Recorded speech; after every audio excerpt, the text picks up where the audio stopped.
Good morning, everybody. Hope y'all are having a great day. I'm out here, it's Monday morning. Starting off, I have moved to my next fields of corn. I finished helping my dad over there on where I was. I don't even know if I had told y'all that. When we finished shelling my corn that I had all in Tipton County, I went and helped him shell a little bit. He had about 120 or 130 acres, I believe it is. And I went and helped him finish shelling that. And we got that knocked out. Now we've moved to the next. He's still out there. He's got more corn out there, and I went ahead and moved to Shelby County. But, you know, it's a little tough. Tell you why. First, hit that like button. Oh, we got an ambulance coming. Check it out. Let's see where they headed. Oh, Shelby County. Shelby County Fire. Well, hit that like button, hit subscribe, share this, please. It just helps out. You know, I'm consistent again. Hope you guys are noticing at least some consistency there. Maybe not as often as I should. You know, it might go 10 or 12 days between videos, but I am putting them back out there. But I want to show you guys, let's see, I'm gonna pull over here, what I am dealing with in this field. This is why farming, I would say this is why, one of the reasons why farming is so stressful. I had shut the top of the combine down yesterday, kind of blew that off a little bit up there. Preparing, there was about a 50 or 60% chance of rain for last night. It did not rain. Got the buggy tarp and auger over. We always put the auger over to keep the water from running down into the tube when it's gonna rain. But I want to show you what I'm dealing with. This corn is awesome. It's very good. It's actually the best corn I've ever had on this place. Best crop I've ever had on this place. This ground is actually pretty moderate ground. It requires a lot of rain to have a good crop. And this is by far the best crop I've ever had. I would venture to say this corn probably could average about 170 bushel on this place, which is just killer. But it's not gonna average 170 bushel, and this is why. So you guys can see here, the corn looks great, the rows are good there, and it's just late, like it's just gone right there. I mean, you can see like they're just plumb broke over. Unfortunately, that is really prevalent in this crop. Let's see if I can show you guys any down the rows. You'll run into areas where the corn is it's just broke off.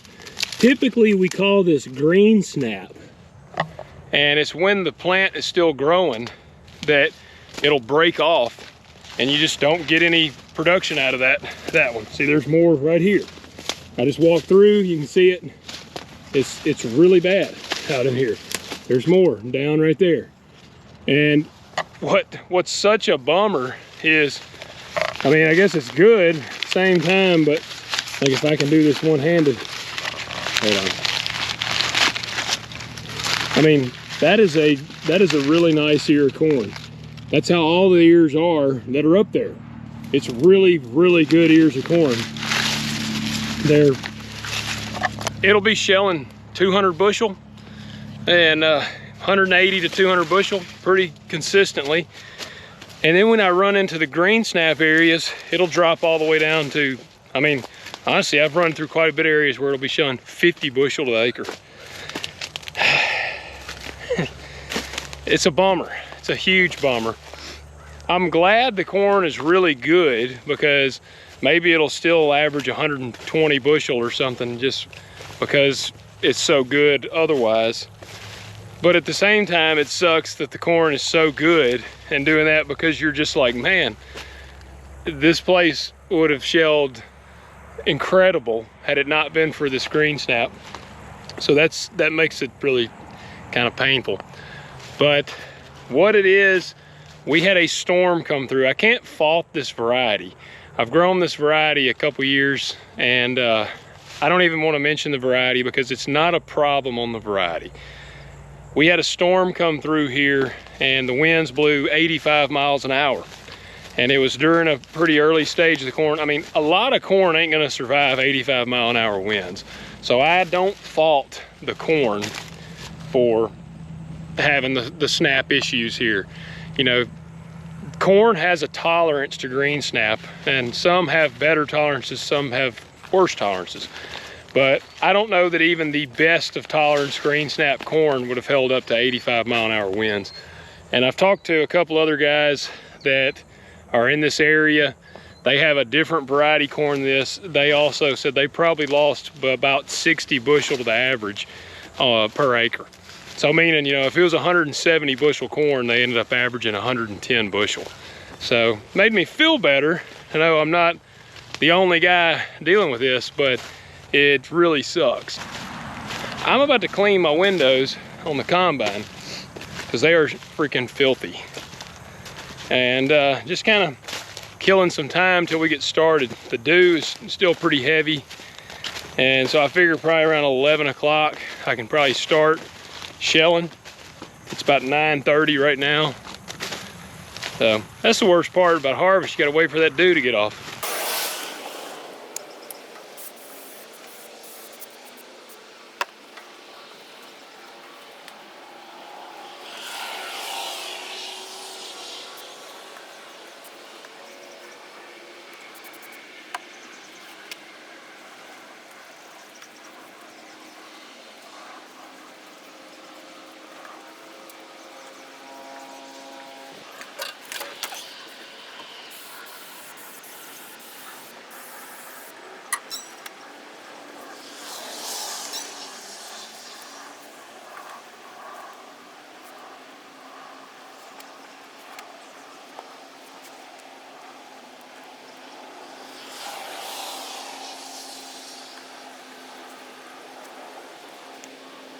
While I'm doing this, I feel like it's a good time to address, maybe my glass cleaner ain't gonna mess up the screen, something that I've recently was heard or told about.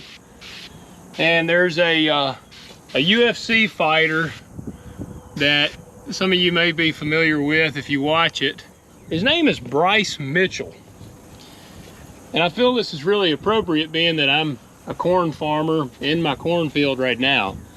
But Bryce Mitchell, they call him Thug Nasty. Whoa, kind of scared me a little bit. Well, maybe asking why am I talking about old Bryce? That's because Bryce has been attacking corn farmers, especially. He's attacking pretty much all modern agriculture, but especially those effing corn farmers is what he calls us. He says some things that, you know, I don't inherently disagree with. He also says some things that are absolutely ridiculous. Like, I mean, just absolutely ridiculous, laughable things. And I had a buddy that recently sent me a podcast that he did. It's called Believe You Me. It's got Michael Bisping on it and Anthony Smith. Both of them are, you know, big time UFC fighters, big MMA guys. He gets to talking about farming. Now Bryce, he's in Arkansas, and he has, apparently he's got a few cows. I think he said he has about, I think he's got like 20 head of cattle or something, maybe. And he didn't grow up farming. This is something I guess he's gotten into later. Pretty much waiting on this windshield wiper to come down and clobber me in the head or something. But Bryce, he has actually been the topic of discussion on our farming podcast before, because this isn't the first time that he's attacked farmers. And it's always about the chemicals, the fertilizer, and just the practices of modern ag. And he argues that we need to be using animal manure, which is not something that I disagree with. Like, I think that using animal manure is great. The only problem is it's not really plausible to use across the broad spectrum, because we don't, one, I guess we probably don't have enough animal manure to go around for the amount of acres that we have to farm. If we did, that'd be awesome. I'd be fine with no synthetic fertilizers. as long as we could get the necessary amount we need out of animal. You know, I've talked to a guy and they use hog manure and they still have to supplement with some additional fertilizers because it doesn't quite meet all of the needs that they need, that the crops need. But that's not the dumbest part or the worst part. So Bryce, he really gets fired up talking about GMO. And he makes this insanely ridiculous remark that if we were to outlaw GMO crops, the price of everything would get cheaper. Now, that is laughably wrong. He claims on this podcast that if you were to outlaw GMO crops, everything would get cheaper. He says the cost of food would get cheaper, the cost of beef would get cheaper, and he even argues that the cost of land would get cheaper. Now this is really, really, really ridiculous, because what GMO crops allows us to do is it allows us to grow more yield on less ground. So we're losing farm acre. It's no secret we lose thousands, and we've lost millions of acres of farmland over the years to subdivision, development, and whatnot. Well, we still got to produce the food because, like it or not, we are pretty much expected to feed the world. And not here to debate that, as some people say that we shouldn't have to do that. Regardless, we are in a position where that's what we got to do right now. So the only way we do so is through GMO crops. Well, if we were to go all non-GMO, he said GMO crops need to be outlawed. So let's say they outlawed GMO crops. What's going to happen is our yield would drastically decline. Carbon, greenhouse gases, whatever that seems to matter to a lot of people, those would greatly increase because we would increase our passes in the field. I guess we would probably have to go back to tillage, most likely. You know, even with cover crops, you still have to terminate. Like, that's the thing, like rolling and crimping, most guys that I know that do that, they're not getting a kill that lasts the whole year. They're still having to come back and actually spray later on. Some of them roll and crimp it and they might get a kill there, but oftentimes they're having to come back later on and apply over the top one herbicide spray to keep the weed pressure down.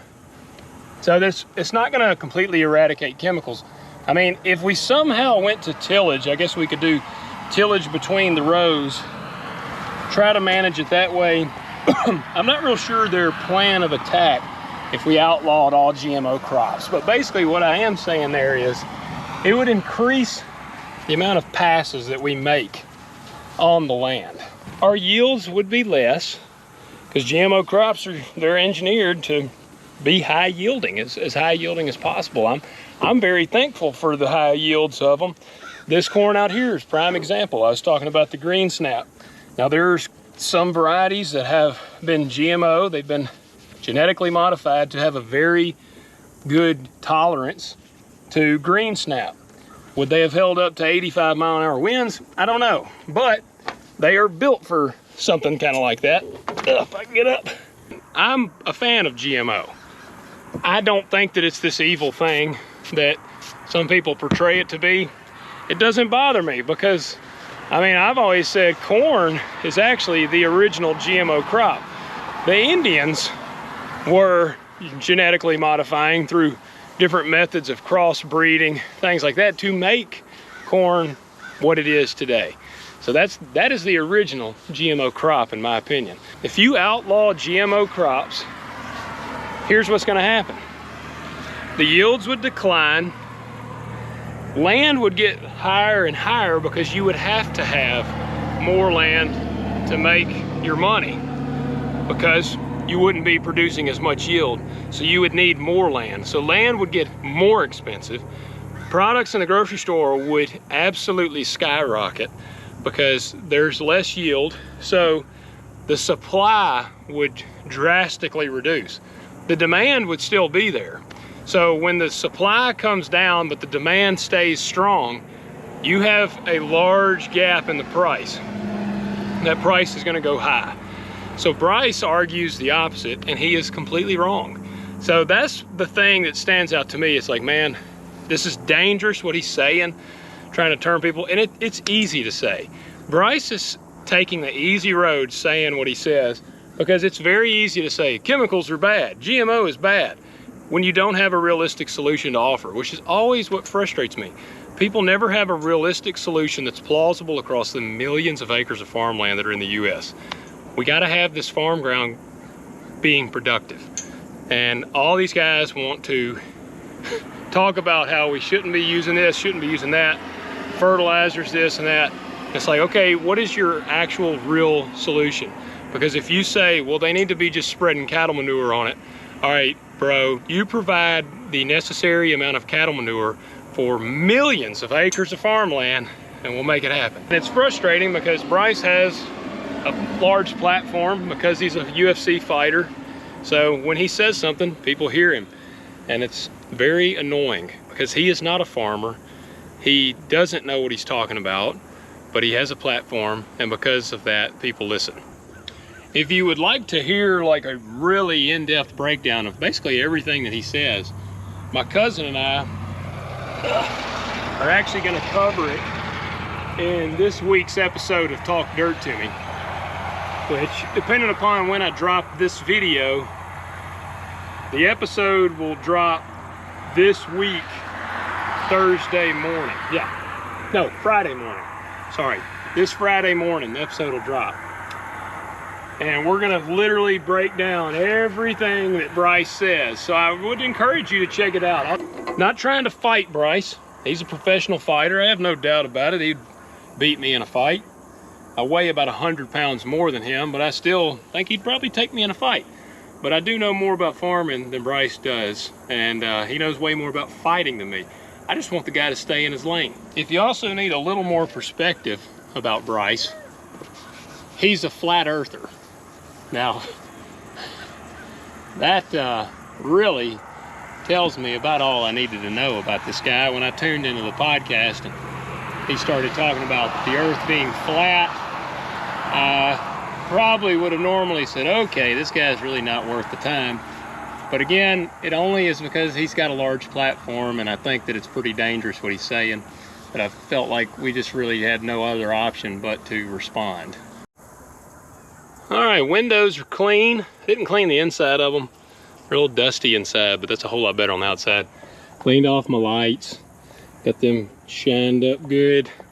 I gotta clean that little globe up there. I cleaned my one hazard light on that side. I'm gonna clean this one over here, and we'll be pretty much good to go. Funny, I just saw a dude go down the road. I was up here cleaning off one of the lights or something, and I looked over. He's pushing a bicycle down the road, and he was like looking at me odd. He saw me, I guess, holding my GoPro here, recording. It's funny, people still are like, video and stuff, it's still funny. People don't really understand what's going on. They're like, what's this guy doing? Why is he talking to nobody? But I'm not talking to nobody. I'm talking to all of you guys, all of you watchers, FLH Farms, talking to y'all. Y'all might as well be here in the field with me, hanging out with my buddies.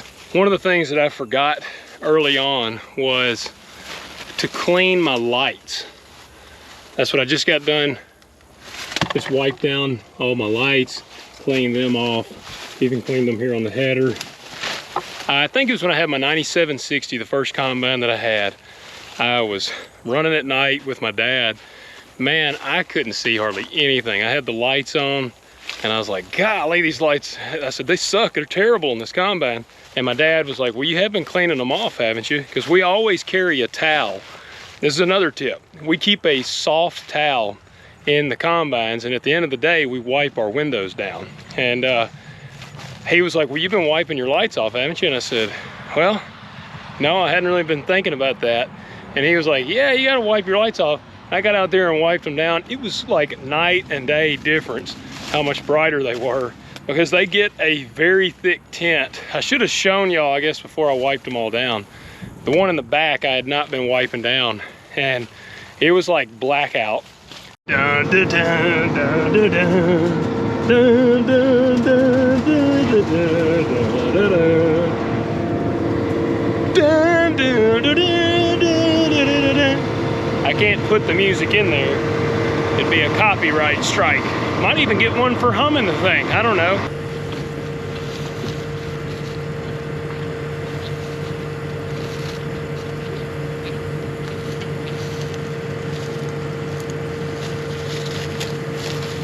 A good tarp.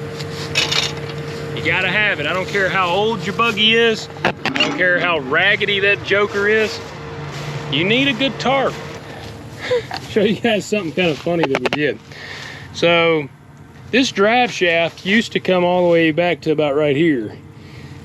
Well, it got really hard to get on and off. Turns out it had somehow gotten bent.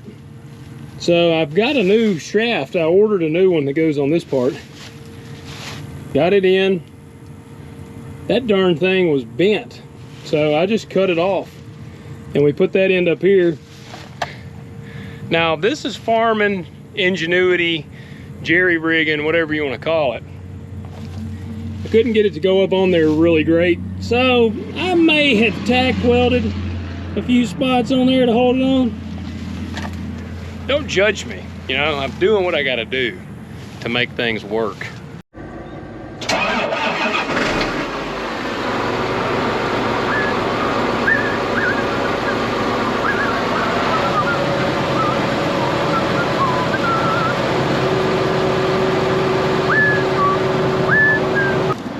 Look how clean that lights and glass is.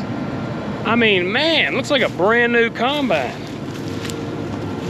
If it wasn't black on the sides, I mean, that glass is beautiful. Look how dirty that thing is. If y'all want to know why it's so hard to keep these windows clean, let me show you something. Like, look how clean it is. It's so clean. The mirrors are shiny and I can see so great. I mean, it almost looks like there's not a glass in front of me right now. Thank God there is, and you're about to see why. So, I even got my little rear camera on. Look at that. You can see so good. I mean, it's just amazing. Okay. This right here engages the separator. That's where all the magic happens. Watch when I turn it on, the sheer amount of dust that comes out of the throat of the combine. Now, while you're seeing this, also keep in mind, guys used to drive these things with no cabs. There was cabless combines forever. Now just wait. Look at this.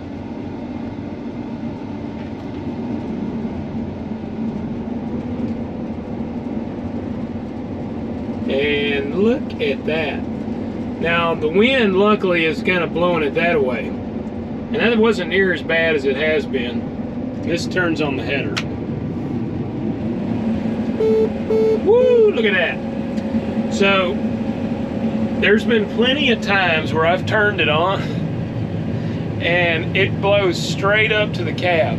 All I can ever think about is the old timers with cabless combines. And anything over 15%, you start getting cocked. I'm okay with shelling it at about 16 and a half. It's not too bad. So this is the moisture right here.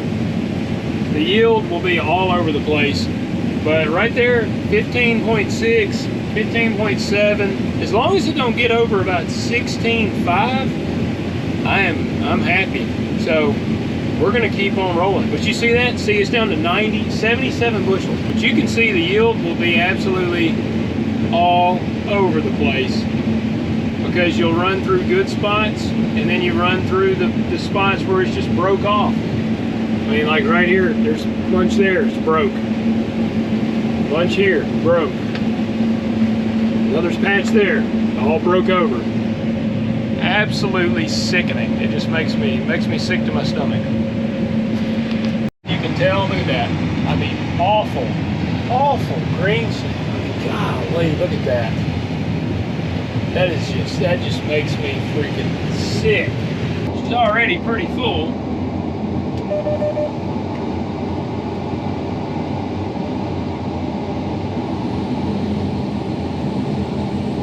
I'll run about half throttle so I can try to spread it out real good. Yeah, me. I don't know, we're gonna get a whole lot more on there.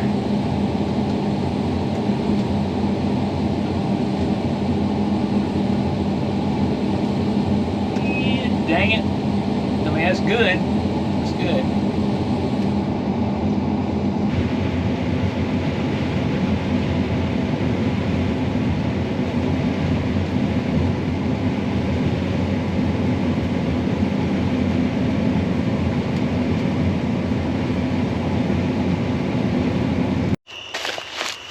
I gotta say, John Deere, look, I know they get a stigma for being super expensive and overpriced. They are very expensive on everything. We talk about how, oh, it's a mosquito spraying truck. They're spraying for mosquitoes right there, nice. But look at this, combine's turned off. When you've run the lights and then you turn off the key and turn everything off, these lights come on. And it's so you can see to get to your truck. Now that's just considerate. That is thoughtful on John Deere's part. I appreciate that, guys. So y'all want to see this. Check out how bright these lights are. This is a 2004 tractor. So the light's pretty sorry that came on it. I changed them to these Larsons. Wait till you see this. Look at that, Lord have mercy. Man, oh man. You can see it like everywhere.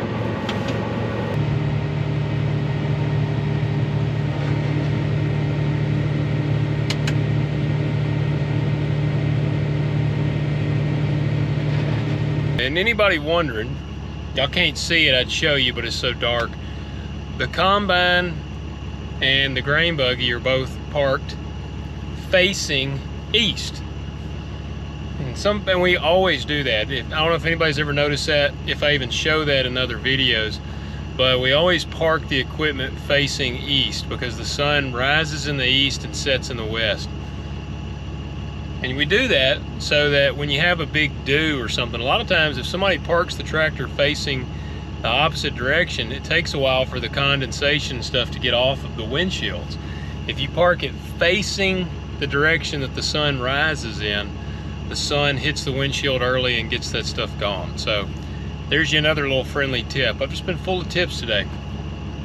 That's it for the video, folks. I'm about to go home, get me some dinner, and call it a day. Thank y'all for tuning in. I enjoy doing these videos for you. Hope you got something out of it. And please comment below if you'd like for me to talk about anything, share anything, reviews on something. Feel free to reach out to me below. Please hit that like button, hit subscribe, hit the little bell so you're notified when I upload a new video, because sometimes it can be a little sporadic. Thanks, guys. Have a good one.